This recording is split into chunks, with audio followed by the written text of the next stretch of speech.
Muy buenos días. J.A. del Río agradece su participación y le da la bienvenida al webinar Haciendo negocios en México. Es un placer presentar a nuestros expertos en el tema, quienes desarrollarán el mismo durante esta transmisión. Bienvenidos, Renata Aguilar, quien es directora de impuestos en nuestra oficina de Tijuana. De igual forma, nos acompaña Eric Estrada, director de impuestos en nuestra oficina de Guadalajara. Antes de ceder la palabra a nuestros expositores, por favor siéntanse libres de enviar sus preguntas durante la transmisión y las responderemos en la sesión de preguntas y respuestas al final de este webinar. Bienvenidos, Eric y Renata. Muchas gracias, Dulce. Los temas que discutiremos el día de hoy son los siguientes.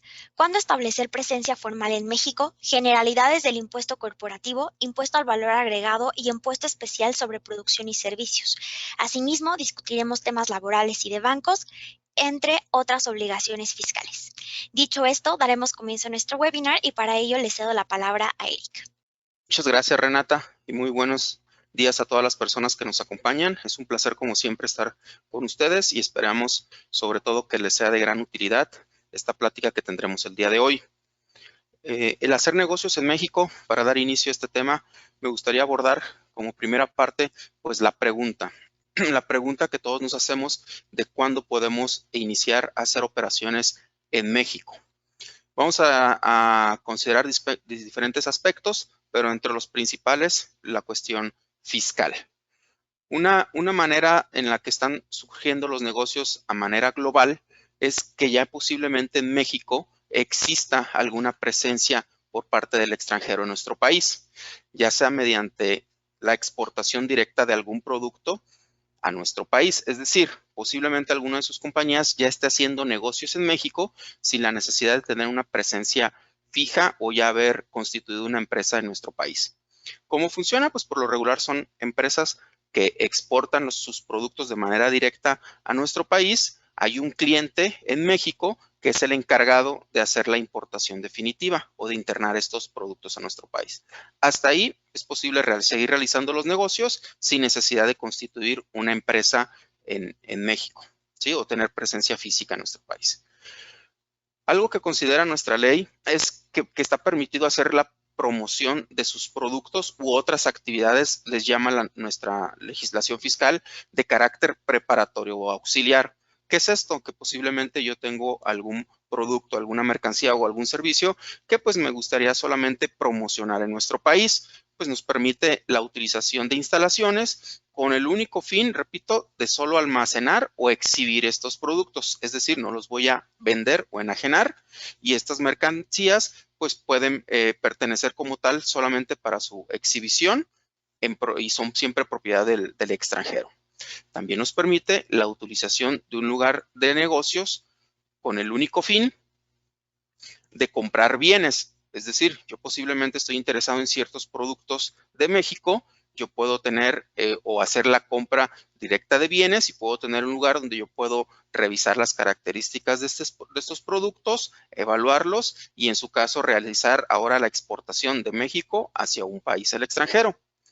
También me permite tener un depósito fiscal de bienes, así le llama nuestra legislación, que es el permitir tener mercancías de un residente del extranjero en el país con la finalidad solo de estar almacenadas y en un depósito general o fiscal.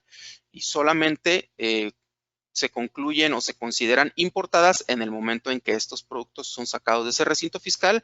Ahí se detonan todo lo relacionado con una importación.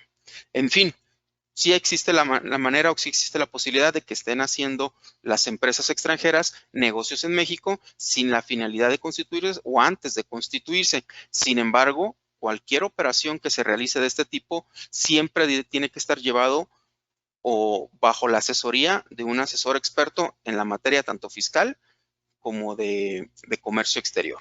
Una actividad o una cuestión que puede crear la necesidad de constituir ya una sociedad o una empresa en México es cuando se contrata a través del extranjero a trabajadores para laborar para la empresa extranjera directamente, de manera permanente y con base en México. Es decir, que la empresa extranjera ya necesite tener trabajadores en México, pues en esta parte sí tenemos que tener mucho cuidado, porque aquí ya no se nos puede generar, aunque no estemos constituidos, un establecimiento permanente. Esta palabra posiblemente la vamos a mencionar mucho durante nuestra presentación y me gustaría darles un poquito de la descripción o lo que significa para nosotros esta palabra, que también tiene el mismo significado visto desde la parte fiscal en otras entidades. El establecimiento permanente podríamos definirlo como una ficción jurídica, es decir, no existe la entidad en México. Sin embargo, para las autoridades fiscales ya existe la obligación de tributar respecto a los ingresos obtenidos en nuestro país. Es decir, la autoridad fiscal en México puede en cualquier momento establecer un establecimiento permanente al extranjero y reclamar el pago de impuestos respecto a las operaciones que haya realizado en México. Por esta parte, más adelante lo vamos a abordar en mayor detalle. Por lo pronto, vamos a pasar a la siguiente lámina, que ya nos hace el cuestionamiento de, pues, ¿cuándo es bueno ya establecerse? Ya vimos en las láminas anteriores que es posible realizar ciertas operaciones bajo cierta asesoría, con cierto cuidado, dentro de nuestro país, sin la necesidad de establecernos. Y es como muchas empresas extranjeras operan. Sin embargo, llega un momento en que la empresa comienza a tener un volumen creciente de negocios en nuestro país y por lo regular lo hacen a través de distribuidores. Sin embargo, una vez que este tamaño de operaciones crece, los clientes de la compañía ya exigen que se facture desde el interior de nuestro país, ya piden más presencia, ya piden una asesoría, ir más de la mano, es tener un contacto más fluido, o posiblemente estos clientes ya no quieran realizar la importación, sino necesitan que ya el producto se les ponga en sus puertas en nuestro país. Ya es cuando podemos tener, entonces, considerando un establecimiento o creación de una compañía en México. No existe un monto mínimo de operaciones, no puedes facturar alguna cantidad sin que tú seas residente en el extranjero, sino que ya es necesario constituirse. Para constituirse, lo vamos a ver en la siguiente lámina. Hay distintos, o lo estamos poniendo de una manera más gráfica en la presentación, pero de manera general podemos abordarlo en estos 9 puntos, que es nuestra recomendación siempre vigilar. Primero, obviamente la empresa debe ser constituido.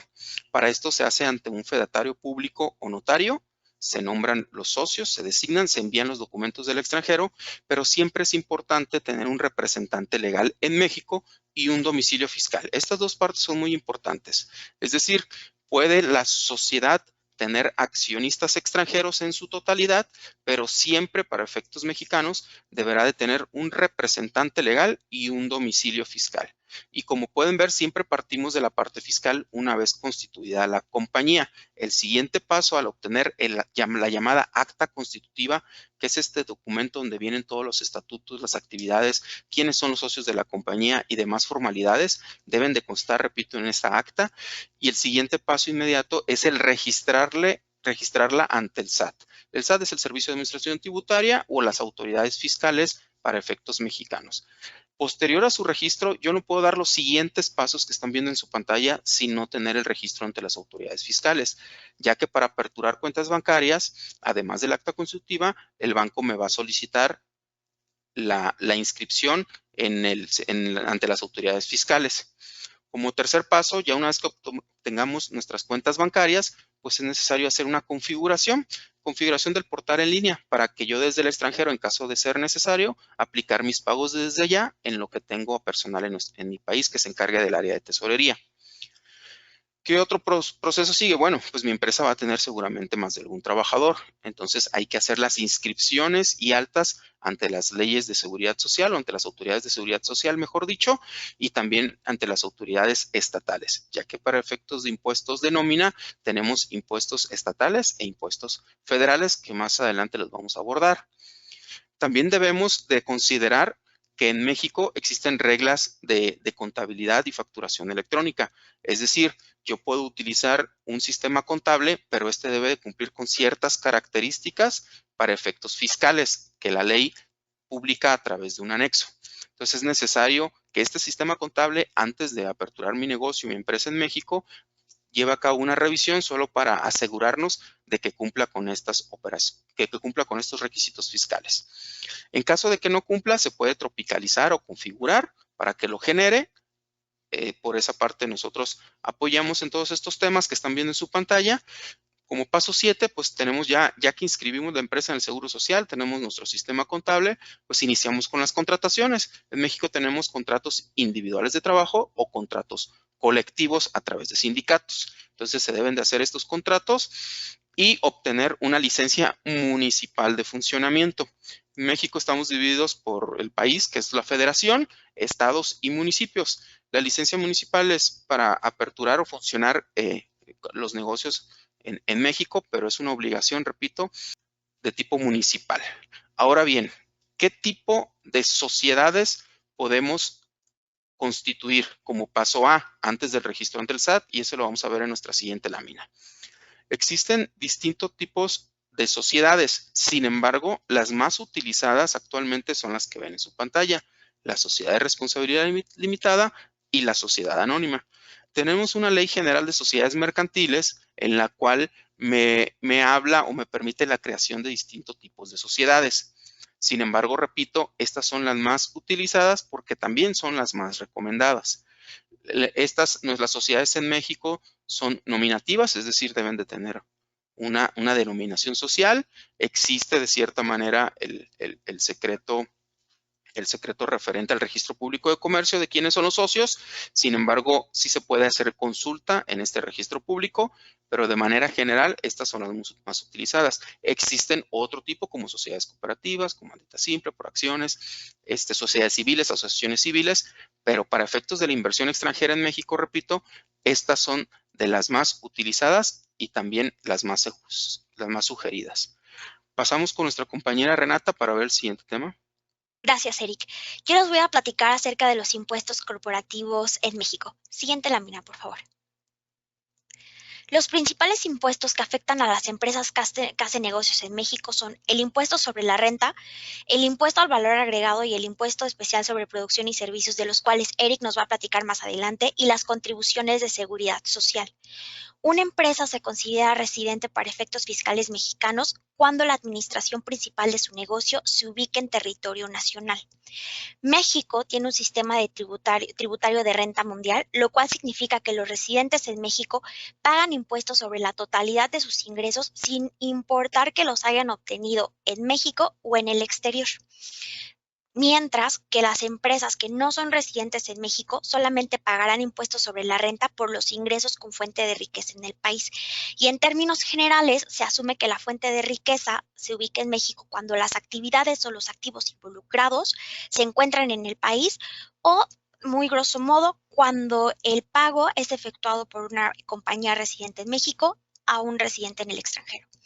La tasa corporativa del impuesto sobre la renta es del 30%.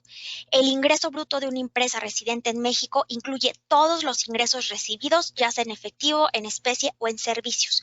Y estos ingresos se consideran acumulables en cualquiera de los siguientes momentos: cuando se emita la factura, cuando se presta el servicio, se entregue el bien, o cuando se cobre de manera parcial o total la contraprestación.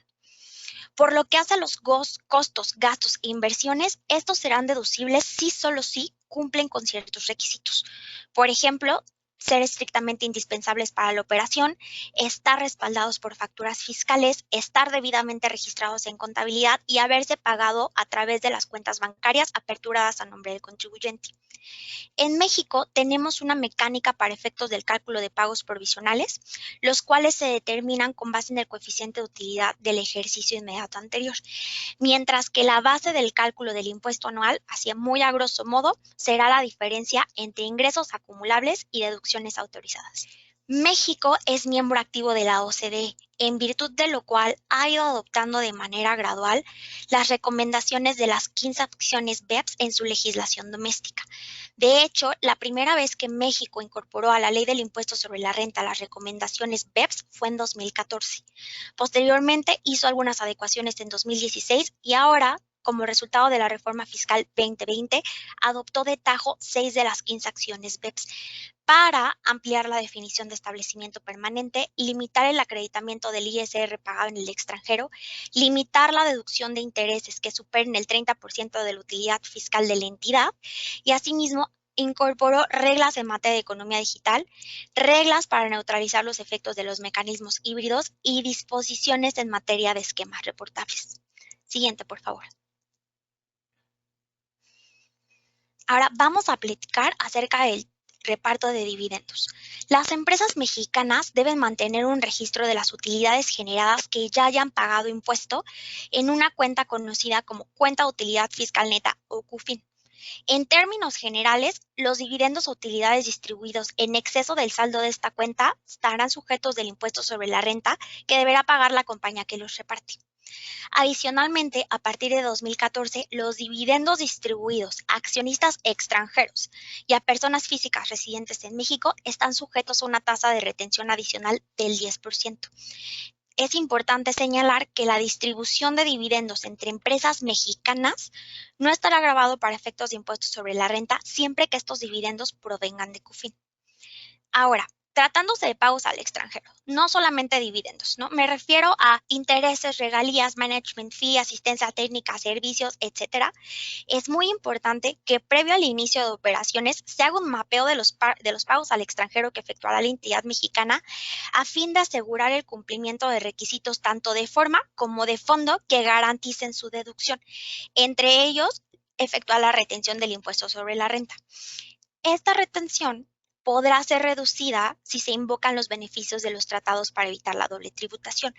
México tiene una amplia red de tratados para evitar la doble tributación, aproximadamente 60, pero para poder tener acceso a esos beneficios es importante cumplir con otra serie de requisitos, por lo cual, reitero, es importante anticiparse y planear. Bueno, Renata ya nos explicó el impuesto corporativo, mejor conocido como impuesto de la renta, que es el que grava a la compañía como tal, es decir, respecto de sus utilidades o de sus ingresos generados en nuestro país. El siguiente tema es el impuesto al valor agregado. Si pasamos a la siguiente lámina, por favor. Este impuesto se considera indirecto, es decir, sí afecta a la compañía en un tema de flujo, pero el que lo paga al final es el consumidor final, es decir, el consumidor del bien o del servicio. Este impuesto, repito, se calcula también en base a flujo de efectivo. Yo puedo facturar la venta de mis bienes, pero yo no lo causo o no lo genero hasta el momento en el que cobre la operación. Entonces, en base a lo cobrado y también por los pagos que yo haga, me permite generar un impuesto al valor agregado que le llamamos acreditable. Entonces, tengo un IVA trasladado que yo causé y el otro acreditable, ¿sí? La tasa general de este impuesto es del 16% en todo el país. Es un impuesto territorial, es decir, grava la prestación de servicios, enajenación de bienes o ciertas actividades que se lleven dentro de México. Solo grava las que se realicen, repito, en nuestro país. Les decía, la tasa general es del 16%, sin embargo, tenemos una tasa especial en la frontera norte de nuestro país, que es del 8%. Esta tasa, pues, tiene un tema extrafiscal, que es el de la competencia que se hace con nuestro vecino del norte, que es Estados Unidos. En esta franja comercial se busca hacer unos precios más competitivos. Entonces, la tasa de impuesto baja al 8%, repito, en la frontera norte de nuestro país. ¿Qué otro caso especial tenemos? Bueno, también tenemos casos de no objeto, exentos o tasa cero. ¿Qué significa esto? Que podemos tener ciertas actividades las cuales no gravan de este impuesto, para lo cual debemos hacer un análisis enfocado a qué tipo de producto o de servicio vamos a estar teniendo en negocios en México. ¿Qué es lo que se revisa? Bueno, este impuesto grava principalmente la enajenación de bienes, es decir, cuando yo comercialice productos dentro del país, me aplica la tasa de IVA, repito, del 16% por lo general. Cuando importe bienes también, ¿por qué? Porque ya se está haciendo la operación dentro de nuestro país. Entonces, estos bienes cuando se internen a México, ahí se detona, entre otros impuestos anuales, el impuesto al valor agregado. ¿Qué otra cosa grava? Pues grava el uso o goce temporal de bienes, también conocido como arrendamiento o alquiler. También grava. También grava la prestación de servicio. Estos pueden ser personalizados, profesionales, en fin, de manera general. Y la descripción para efectos fiscales del concepto de prestación de servicios es muy general, por lo tanto sí se tiene que revisar. ¿Y a qué voy con lo que se tiene que revisar? Pues porque posiblemente yo preste un servicio que para efectos de este impuesto esté grabado a la tasa del 0%. Entonces no repercuto este impuesto al consumidor. Por ejemplo, si contrato un abogado, sí está grabado a la tasa del 16%, si contrato o presto un servicio médico, este no está gravado con este impuesto. Entonces, sí se tiene que revisar la operación, sobre todo qué tipo de producto o servicio se va a llevar a cabo en México para entonces identificar si es sujeto u objeto o no de este impuesto.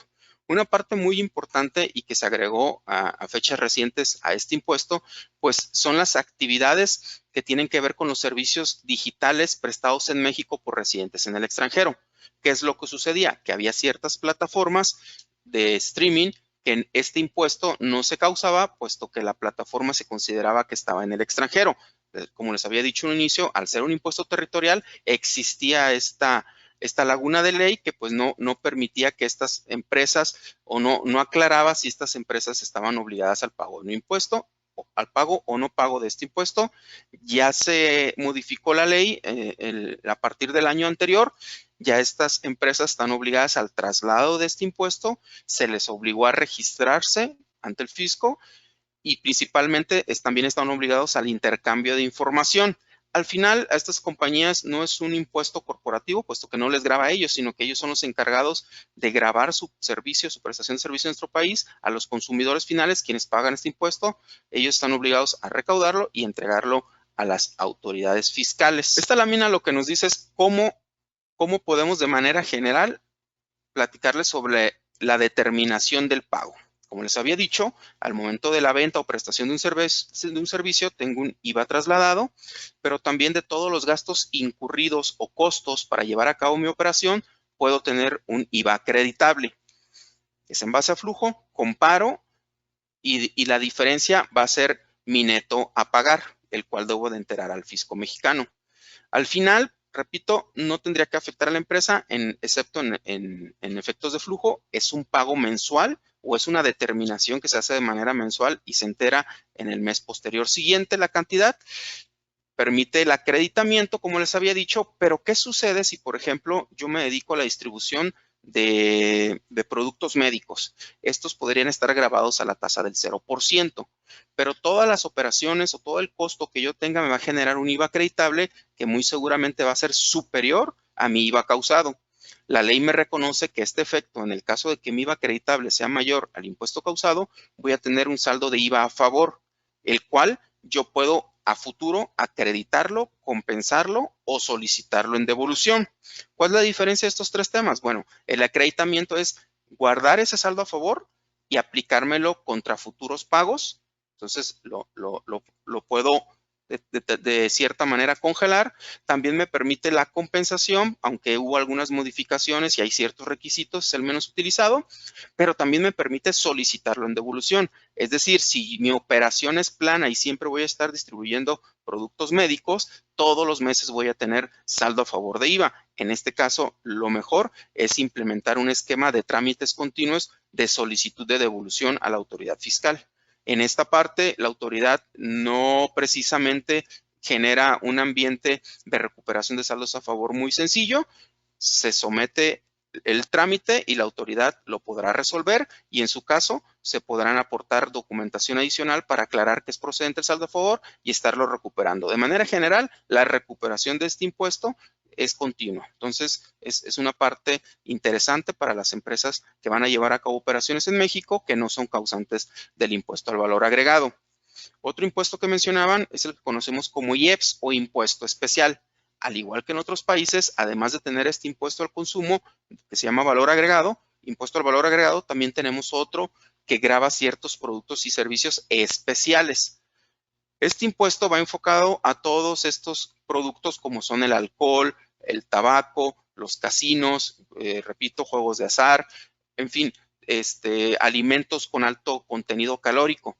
Todos estos tipos de productos también son sujetos del impuesto al valor agregado, obviamente, pero también del impuesto especial sobre productos y servicios. Entonces, se debe, repito, de valorar qué productos se van a distribuir en México, qué tipo de servicio se va a prestar, para ver si no grava impuesto al valor agregado o para ver si no grava IEPS. Otra cosa importante a considerar es que cuando estos impuestos graven en territorio nacional estas operaciones, al momento de importarlos, también debo de pagar estos impuestos correspondientes. Es decir, si es un producto que en México grava para IEPS y grava para IVA, al momento de internarlos en el país, debo de pagar estos impuestos, ¿sí?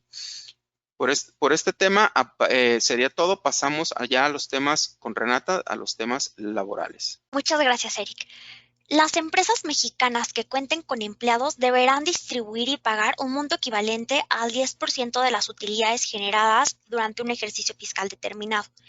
El pago de la participación de los trabajadores en las utilidades de la empresa o PTU debe efectuarse a más tardar dentro de los 60 días siguientes a la presentación de la declaración anual y a más tardar el 31 de mayo de ese ejercicio.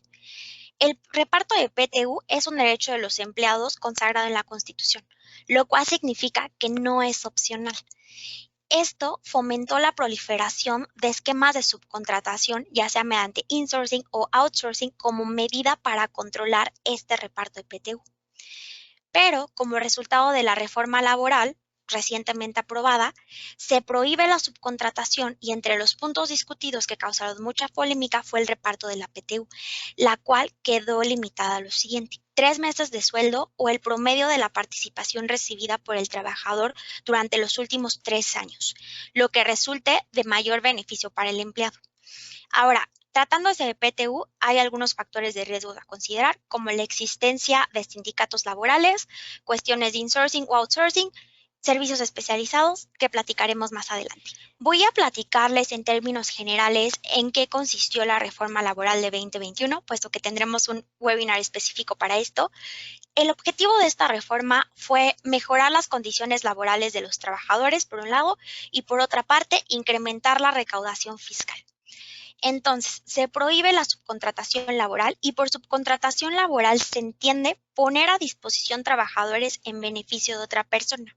Tenemos una excepción tratándose de servicios especializados y estos serán aquellos que no formen parte del objeto social o de la actividad económica preponderante del beneficiario. Es importante obtener un registro ante la Secretaría de Trabajo y Previsión Social como prestador de servicios especializados. ¿Cuáles son los principales efectos fiscales de la reforma laboral? Primero, la no deducibilidad de los pagos para efectos de impuestos sobre la renta de los pagos efectuados por concepto de outsourcing, no acreditamiento del impuesto al valor agregado por concepto de estos pagos, y también la subcontratación laboral ahora se asimila a defraudación fiscal. Ahora vamos a platicar del Seguro Social y de los impuestos sobre nóminas. Una de las instituciones fundamentales en materia de seguridad en México es el Instituto Mexicano del Seguro Social, cuyos beneficios están limitados a los trabajadores afiliados bajo el régimen obligatorio y sus familias. Las aportaciones al Instituto Mexicano del Seguro Social son tripartitas. Esto significa que una parte la aporta el patrón, otra el trabajador y otra el Estado. El objetivo de estas aportaciones es conformar un patrimonio para el retiro del trabajador, garantizarle seguridad social, además de constituir un fondo de vivienda. Por ejemplo, de los rubros que vemos en la pantalla, la aportación al fondo de vivienda la hace únicamente el patrón, así como la del riesgo laboral. Por otro lado, pensión y retiro, en este rubro sí aportan trabajador y empleado, ¿no? Igual que en el rubro de salud. En el caso del impuesto sobre nómina, se trata de una contribución estatal que absorbe completamente el patrón y el porcentaje aplicado era del 1.5% al 3.5% dependiendo de cada estado. Siguiente, por favor. Ahora, el sistema financiero mexicano se compone de entidades financieras y de autoridades del sistema financiero. El máximo órgano administrativo del sistema financiero mexicano es la Secretaría de Hacienda y Crédito Público, quien supervisa a los integrantes del sistema financiero mediante la Comisión Nacional Bancaria y de Valores, la Comisión Nacional de Seguros y Fianzas, la Comisión Nacional del Sistema de Ahorro para el Retiro y la Comisión Nacional para la Protección y Defensa de los Usuarios de Servicios Financieros. Los integrantes del sistema financiero mexicano son la banca comercial, la banca de desarrollo, casas de bolsa, sociedades de inversión y las aseguradoras, por mencionar algunos ejemplos. México tiene un sector financiero desarrollado y diría yo bastante regulado, puesto que México ha echado a andar toda la maquinaria en materia de prevención de lavado de dinero y financiamiento al terrorismo a fin de adecuarse a los estándares internacionales en esta materia. En México tenemos la presencia de bancos globales como Citibanamex, BBVA, HSBC o Scotiabank. No tenemos controles monetarios que restrinjan el flujo de dinero, ya sea entrando o saliendo de México, y es importante señalar que el tipo de cambio estará sujeto a la fluctuación del mercado. Ahora, previo al inicio de operación, es muy importante identificar con qué banco se va a trabajar, toda vez que los requisitos para aperturar una cuenta bancaria pueden variar de forma significativa de un banco a otro. Por ejemplo, mientras que un banco solicita un permiso migratorio para la apertura de cuentas bancarias, otro banco pudiera únicamente solicitar la identificación oficial de donde es residente la persona que pretende aperturar esta cuenta. No, por ello, este también es un punto importante que vale la pena analizar previo al inicio de la operación. Siguiente, por favor. Gracias, Renata. Aunado a lo que comentaba o tratando de generar un poco más de información respecto al tema de bancos que bien señalaba ahorita mi compañera Renata, también vale la pena poner sobre la mesa a su consideración que ya existe en México desde el año 2018 una ley publicada para el sector fintech. Es decir, ya podemos realizar, o en México se realizan, o ya existe una ley que respalda este tipo de operaciones, para lo cual estamos a sus órdenes en caso de cualquier duda, pero la ley fintech o las empresas del tipo fintech y cómo tributan en México nos llevaría a hacer un webinar especial, pero porque por favor tomen en cuenta que, como comentaba Renata, el sector financiero es tan sólido y desarrollado que ya en México contamos con esta ley fintech, ¿sí? ¿Qué otra obligación diversa tiene nuestro país? Bueno, al igual que muchos países, sobre todo de Latinoamérica, tenemos establecido las obligaciones de facturación electrónica. Es decir, nosotros ya no nos pueden las compañías expedir el documento o la factura electrónica comprobante a través de medios tradicionales como el papel. Sí lo puede hacer, sin embargo, obliga a partir de 2014 a que todas las compañías generen una factura electrónica. Una factura electrónica es un desarrollo que se hace que en lo particular tiene comunicación constante con la autoridad fiscal. Entonces, para que sea válida, la debo de timbrar y se timbran a través de un PAC autorizada. Al momento de que yo hago la operación, ya la autoridad tiene conocimiento y queda timbrada la operación, ¿sí? Como lo mencionaba Renata respecto al impuesto corporativo, el impuesto de la renta, y la factura electrónica va de la mano, es decir, se considera ingreso en el momento en que se entrega el bien, se cobra el producto o servicio, o cuando se factura. Cualquiera de estas etapas va acompañada de una factura electrónica. Es decir, por cada operación que yo realice, debo de emitir un CFDI. Una vez que cobro la operación, debo de emitir un CFDI por el pago recibido. De esta manera, la autoridad fiscal tiene la trazabilidad de mi operación, desde el momento en que la facturé hasta cuando recibí los cobros. Dentro de la mecánica, no se permite la cancelación de CFDIs sin consentimiento del receptor, y esto tiene una aplicación práctica. No puedo yo adquirir un bien, se me factura y después enterarme a los meses o años que esa factura fue cancelada, porque yo ya hice la deducción de la misma. Entonces, esto viene a poner un candado a la operación para que entonces las facturas no se puedan cancelar a menos que mi cliente me dé el consentimiento. Esto todo es electrónico y todo es mediante firmas electrónicas. La firma electrónica es un sistema o es una llave digital que me entrega la autoridad fiscal al momento que constituí la empresa y la inscribí entre las autoridades fiscales. Se me genera esta firma electrónica y se me entregan unos sellos digitales. Con estos yo puedo generar mis facturas desde el primer minuto en que me entregaron estos archivos. Por lo cual, la autoridad también tiene las facultades de que al ser todo digital, podría cancelar en cualquier momento mis capacidades para yo seguir emitiendo facturas electrónicas o CFDIs.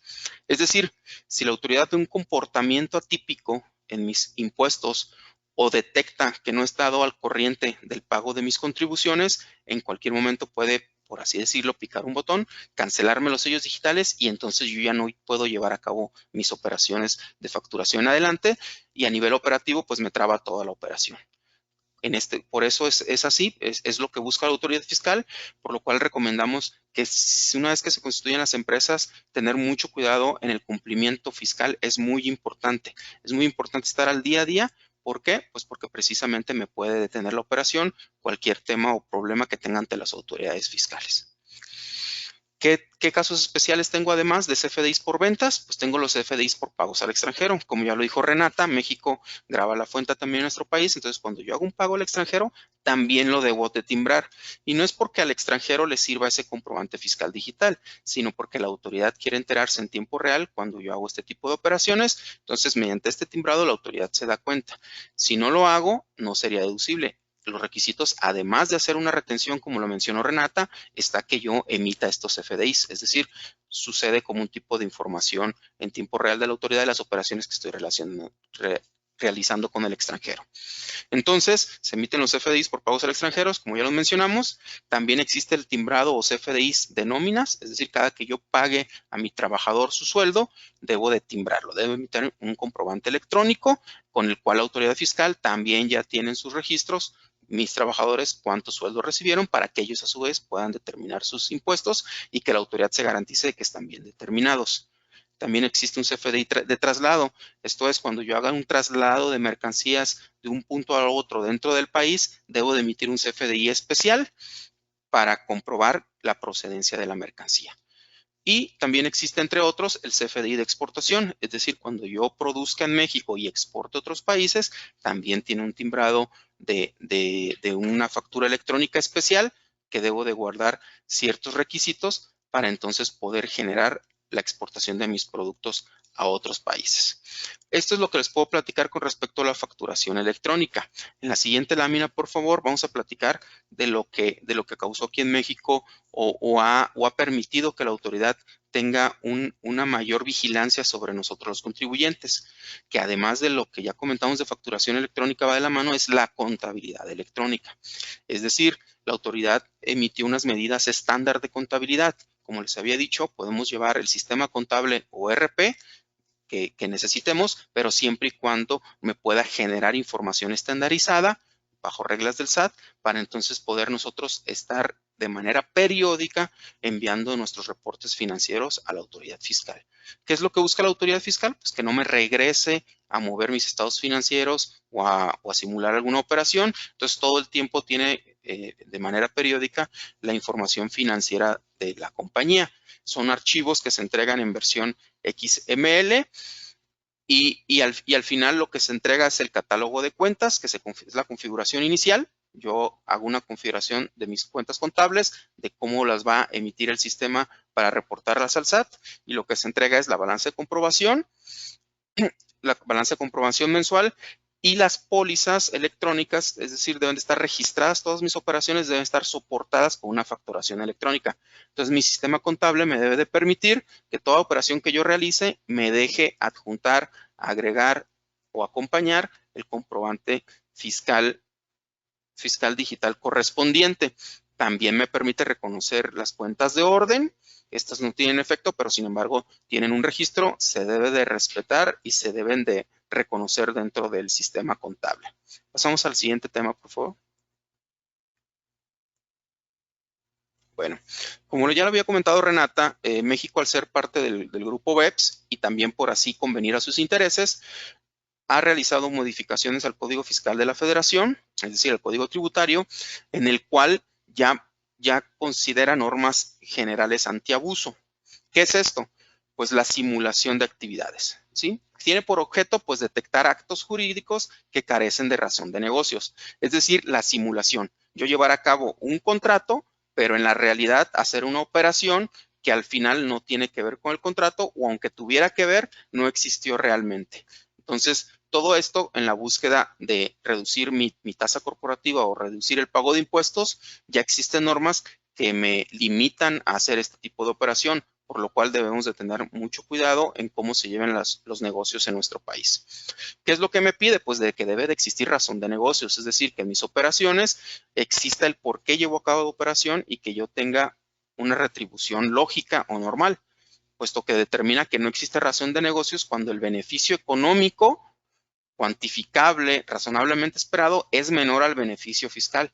¿Qué es lo que sucedía? Que algunas empresas hacían simulaciones y se iban por un camino más largo que no tenía razón de negocios, pero al final lo que buscaban era evadir el pago de ciertos impuestos o tener una base gravable menor.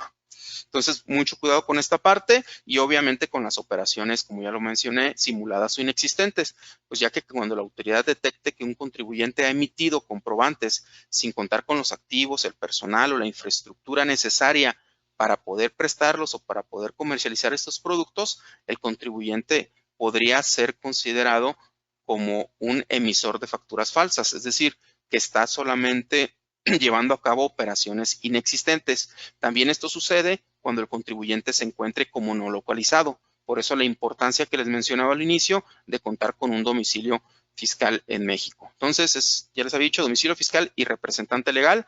Ambos servicios los prestamos de manera temporal en J del Río para el inicio de sus operaciones en México.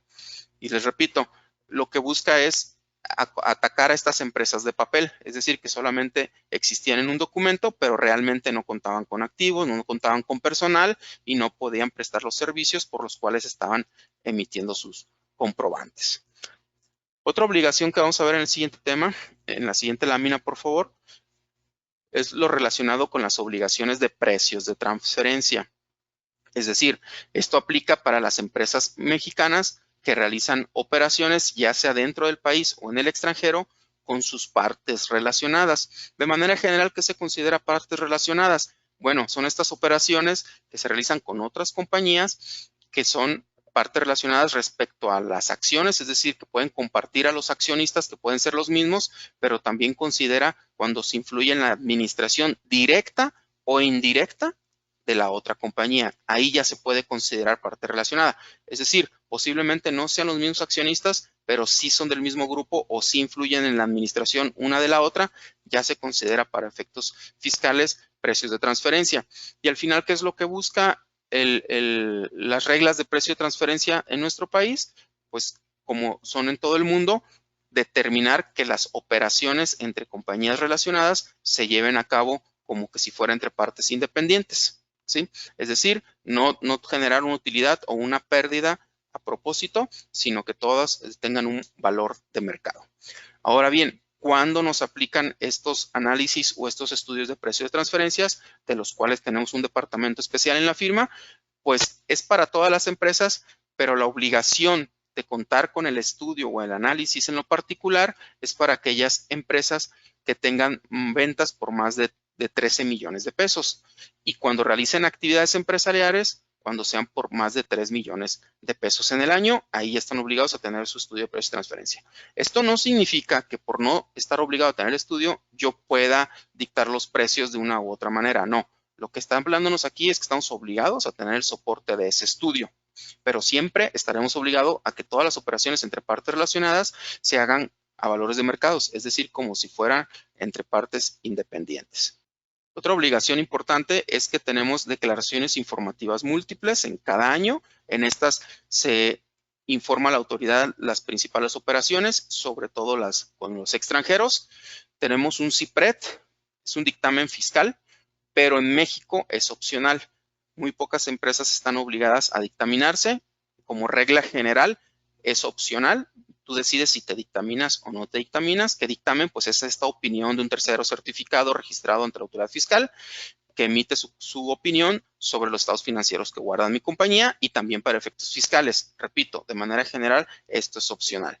Sin embargo, para ciertas compañías sí les aplica algo muy parecido al dictamen, que lo conocemos como el ICIF, que significa información sobre la situación fiscal. Este se presenta en conjunto con la declaración anual, es decir, en marzo de cada año. Algo importante que no les hemos mencionado es que en México no existen lo que les llaman en algunos países ejercicios montados. Es decir, en México el ejercicio fiscal inicia el 1 de enero y termina el 31 de diciembre. Entonces, por este periodo es por el que se presenta la declaración anual. Todas las operaciones que haya tenido del 1 de enero al 31 de diciembre. Si yo me constituí y me inscribí en el SAT en junio, tendrán que considerarse todas mis operaciones de junio y cerrar al 31 de diciembre invariablemente. Y la declaración anual se presenta en marzo del siguiente año.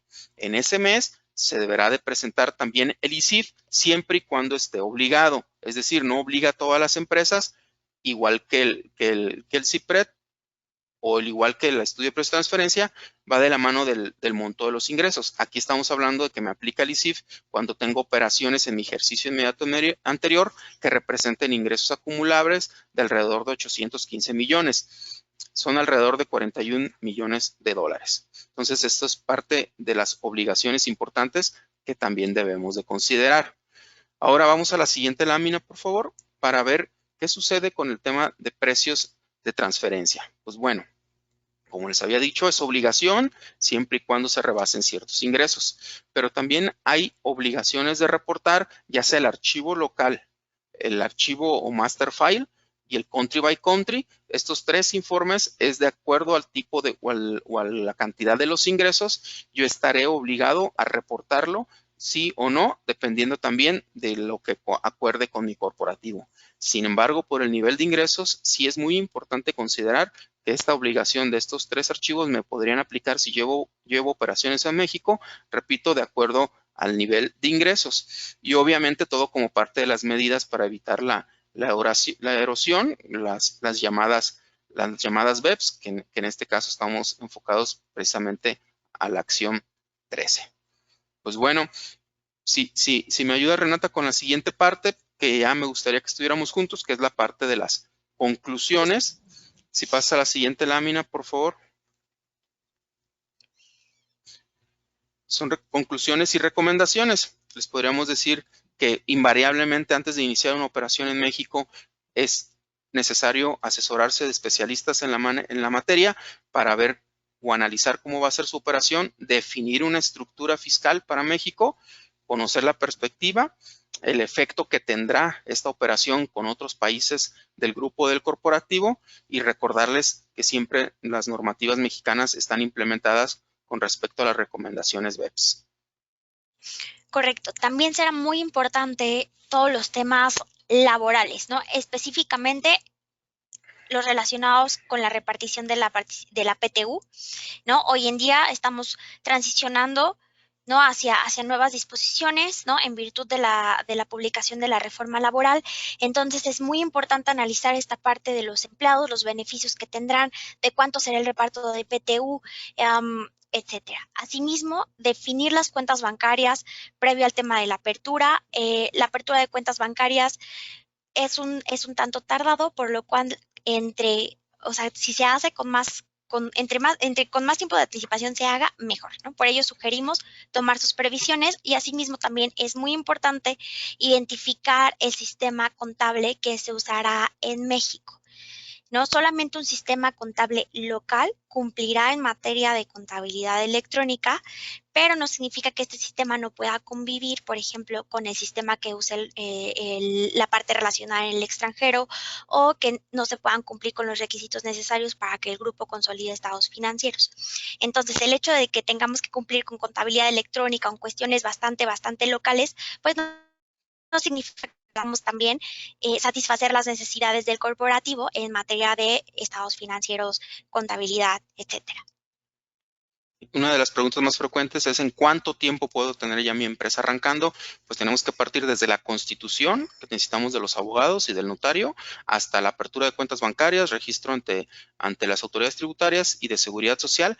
Estamos hablando alrededor un poquito más de 3 meses. Sin embargo, en todos estos tiempos, el efecto pandemia también en México ha aplicado, entonces es posible que esto lo retrase, pero de manera general estamos hablando de un poquito o alrededor de 3 meses. Sí, correcto. Todos los trámites que se deban hacer ante instituciones de gobierno se vieron limitados por las autoridades para evitar la afluencia de mucha gente en sus oficinas. Entonces, esto ha provocado retrasos importantes para trámites como la obtención del RFC, la firma electrónica, el registro ante las autoridades laborales o al Instituto Mexicano del Seguro Social. Así es. Bueno, pues nuestra parte sería todo. Vamos a pasar a una sesión de preguntas de las personas que nos hicieron el favor de conectarse. Muchas gracias, Eric y Renata, por este tema tan interesante para aquellas empresas que desean iniciar operaciones en México. Comenzamos con nuestra sesión de preguntas. Les recordamos a nuestra audiencia que si al final de este bloque aún quedan dudas sin responder, nos comunicaremos vía correo con la respuesta. Además, nos gustaría recordarles que esta plática será disponible en nuestro canal de YouTube o en nuestro sitio web www.jadelrio.com. La primera pregunta por parte de la audiencia es, ¿el primer año se debe repartir el PTU? Yo tomo esa. No, el primer año están exceptuadas de repartir PTU las empresas de nueva creación durante el primer año de funcionamiento. ¿Esto qué significa? Que si yo empiezo operaciones ahorita en 2021, no voy a tener la obligación de reparto a más tardar el 31 de mayo del 2022. Pero la PTU generada durante 2022 sí deberá repartirse a más tardar en mayo del ejercicio siguiente, que sería mayo de 2023. Ok, muchas gracias, Renata. Otra pregunta por parte de la audiencia es, en el caso de distribución de dividendos a Estados Unidos, ¿cuáles son las tasas reducidas conforme al tratado? Yo también tomo esa. En el caso del tratado para evitar la doble tributación que México tiene celebrado con Estados Unidos, pues hay algunas particularidades, porque el análisis se tiene que hacer a la luz de la cláusula de limitación de beneficios, el protocolo del convenio y pues también el propio artículo que habla del tema de la distribución de dividendos, ¿no? En términos generales, con Estados Unidos, la tasa pudiera reducirse al 5%, inclusive al 0 en algunos casos, pero en otros casos pudiera permanecer la tasa del 10% que prevé la legislación doméstica, ¿no? En cualquier caso, lo que sugerimos es que este análisis se haga de manera particular en cada uno de los supuestos que aplique. Ok, muchas gracias, Renata. Tenemos otras preguntas más. ¿Existen incentivos o apoyos fiscales para constituir una empresa en México? Si quieres, tú, Eric. Sí, gracias. Casualmente sí existe en nuestra legislación vigente incluso un capítulo referente a los estímulos fiscales, pero estos se consideran de acuerdo a la actividad o giro de la compañía. Así, principalmente buscan incentivar el apoyo e inversión a ciertos sectores. Por ejemplo, los que me vienen a la mente es, hay cierto incentivo a la contratación de personas con cierta discapacidad y adultos mayores, también para fideicomisos dedicados a la construcción o adquisición de inmuebles. Siguiendo con la construcción, pues también hay ciertos estímulos para las empresas dedicadas al desarrollo o construcción de desarrollos inmobiliarios. También hay un estímulo especial para la investigación y desarrollo de tecnología en nuestro país, entre otros. Pero también valdría la pena explorar dónde se van a constituir, que nos contacten, como bien lo mencionaste, con cualquier duda que tengan. Pero, repito, México está dividido en diferentes estados y en algunas ocasiones estos estados dan ciertas subvenciones, incentivos o apoyos que van más allá de lo federal. Entonces, dependiendo del estado, algunos sí contemplan apoyos o subvenciones directas, las cuales pueden ser muy atractivas para la constitución de sus compañías.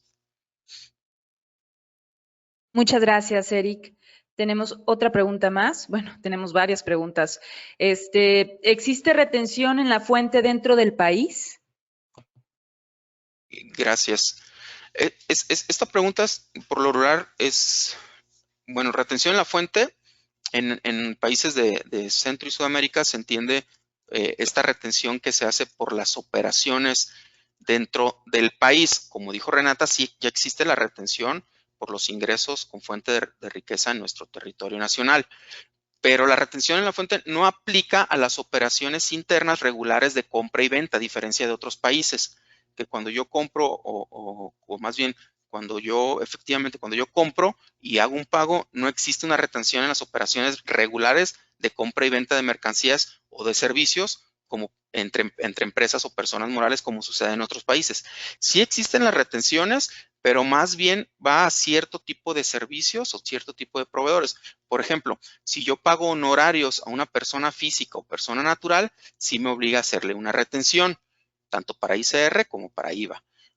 También empresas que venden desperdicios industriales, a quien le venden, también están obligados a hacer una retención.